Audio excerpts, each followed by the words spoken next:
So how do you color in or get flat tones with your airbrush? Well, in this video, I'm going to share with you my tips. Let's get into it right now. So the airbrush that I'll be using in this video is the GSI Krios PS289. This one runs a 0.3mm needle nozzle setup. And what I like to do whenever I'm airbrushing is I like to remove the nozzle cap or the air cap. So this will expose your needle. I find it just makes it easier when you are coloring in, or if you are doing any airbrushing for that matter. It's easier when you can see the tip of your needle. Just be careful, don't drop your airbrush. So always put your airbrush back in your holder.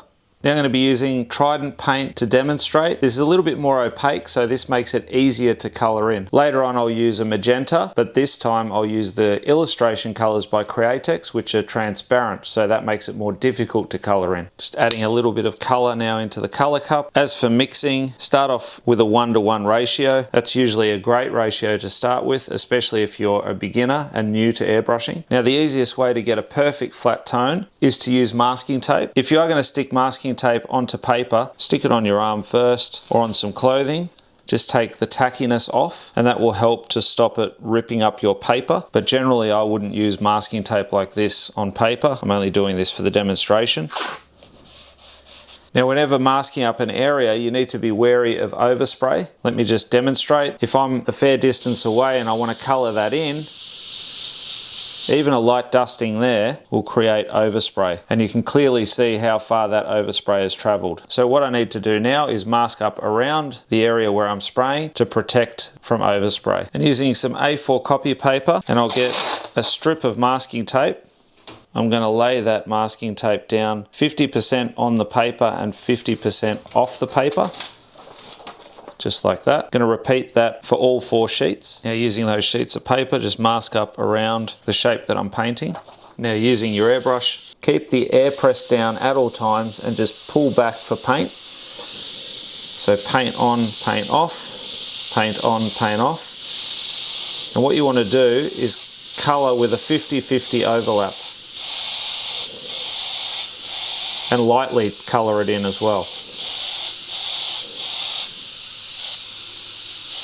A 50-50 overlap means that when you do your first pass, the overspray from your second pass should overlap 50% on the previous pass. Like so. If you don't do that, you're going to get gaps like this. And you're going to get these lighter sections. It's not so much of an issue as I'm using a more opaque paint, so it will cover, but when you're going to the transparent color that I'll show you later on, you need to be very accurate with this step. The other thing you don't want to do is color in like this, where you just find the paint and move up and down or left and right, because you're going to get these heavier spots on the ends, and that's going to build up an uneven flat tone. So just going to go over this a few more times. Again, letting the air dry the surface as I'm painting, just doing light coats. Okay, so now go ahead and unmask it. You see it's tearing a little bit. So the masking tape is lifting some of that paper, but as I said, it was just purely for this demo. I wouldn't recommend using this type of masking tape on paper. On a hard surface, not a problem, but at least you can see that's a nice flat tone. So if you are able to mask, that is definitely the easiest way to achieve a flat tone. Okay, so now what if I want to color in without using masking? Just keep your air press down, pull back for paint. Obviously you don't have to draw a shape like I have, but once you have your area that you want to colour in, you need to be up nice and close around the edges, and you can see my trigger finger is pulling back and forth. So what I'm doing is every time I move, it's going back and forth like this to allow a little bit of paint out, but I'm moving with the stroke. Otherwise I'm going to get a heavier section in one area. So I'll show you in here. You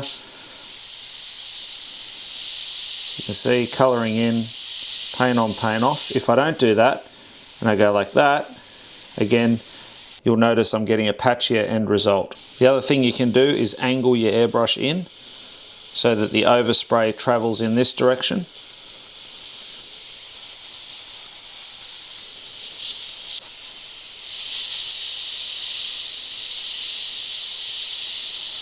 Just build it up slowly. It's all about controlling your overspray. It'll be a lot easier to colour it in if I'm further away. However, then I'm going to get a lot of overspray. So trying to stay nice and close around those edges and just get the border done. So this is how I go about colouring in any particular artwork. I always work off the edge first. So if you're following a line and colouring back into a section, I'll be up nice and close around the edges. And then as I get into this centre section, that's when you can come back a bit further. You can see how much easier that is then to colour in.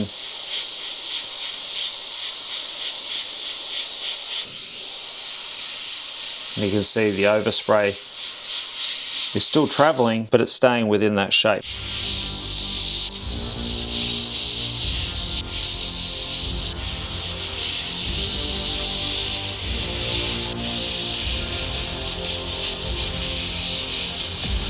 Now that that's coloured in, you can see it is still a bit patchy. So what I'll do is let the air dry it and then just work my way back over the top.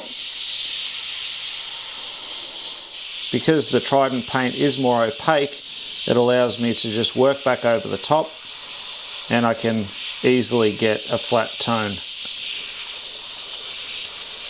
Keep in mind that a lot of artworks will have shading and highlights on top and numerous tones. So your base colour doesn't always have to be 100% perfectly flat, but it is a good idea to get in the habit of doing so. Because if you are asked to do, say, a cartoon character, for example, well then, in that case, a lot of the time they are made up of flat colours. So then you'll have to be pretty confident with your flat toning and colouring in.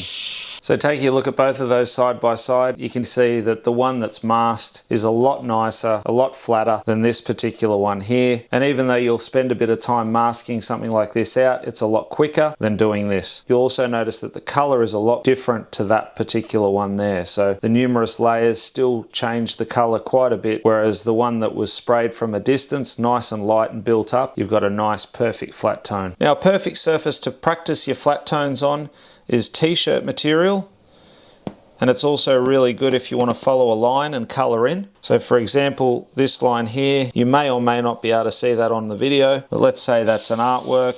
I would then follow that line and then again up nice and close to colour in.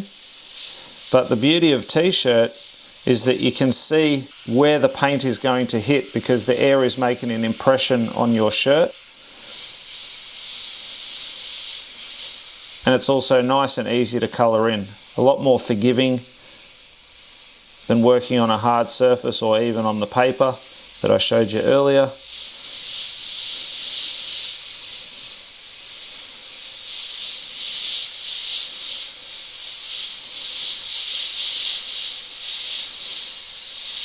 You'll just have to check that whether or not your airbrush paint will work on t-shirts or not. The Trident paint, you can heat set it, and you can also spray it with a t-shirt booster to make it last on t-shirts. And again, you can see if I'm further away how much easier it is to get a nice smooth flat tone. But if you do want to practice, then definitely grab yourself some t-shirt material and just draw up a heap of designs, and just even by following the lines you're going to get lots of practice, and then just colour them in. A great thing to do is use cartoon characters and then run a couple of highlights and shadows on them to make them look three-dimensional, but it's really good practice, especially if you're just learning how to airbrush. Okay, so now demonstrating using the transparent colour, so the magenta by Createx Illustration Colours. You'll see how much more difficult it is to colour in. So if I just do a little rectangle on this one,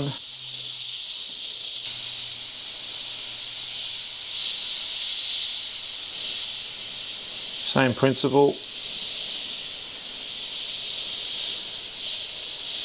up nice and close, paint on, paint off.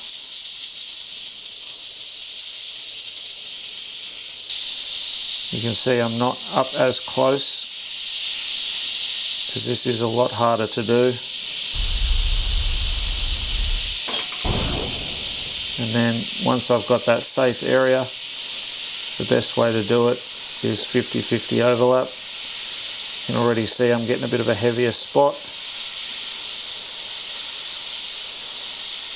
If anyone's ever used automotive paints, it's similar to using candies, except candies are a lot more difficult. Again, you actually have to increase your overlap.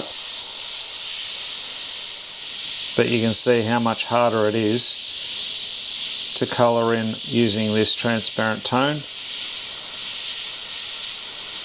Why would you use transparent colours then? Well, they allow for a lot of variations with changing a tone very quickly. You can mix your colour on the surface. They can create more depth, so you can do all your underpainting, build up your texture, and then dust this over the top. And it's not going to eliminate all the hard work that you've done. So that's pretty good. I'm happy with that. It's a lot easier to do as I made the rectangle a lot smaller. So the method is the same as using the opaque color. You just got to be a bit more careful with it. Now, using the masking tape again, I want to show you how the transparent color performs and what happens when you coat back over a section more and more. Just going to quickly mask up around this again. And for this demo, I've just left the bottom open. I'm not too worried about the overspray down there. Okay, so just again, spraying lightly, 50-50 overlap. You can see I've gone lighter at the top. And just get a nice rhythm going. I'm going to do one coat most of the way down.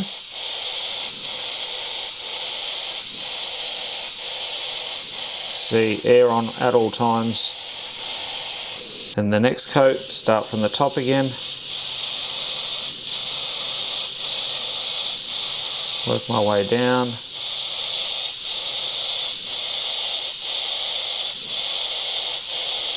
Let me just go a little bit further. And then start again.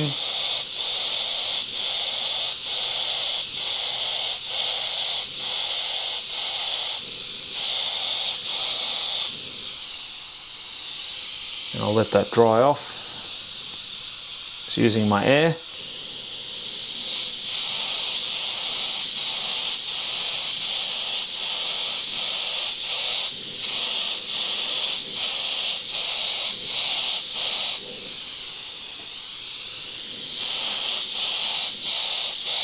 Again, a bit heavier over the top. Okay, a couple more coats just on the top. You can see that's definitely darkening up now. I could keep going and go darker and darker along the top. However, the paper is getting quite wrinkled, so I'm going to leave it there. All right, go ahead and unmask it.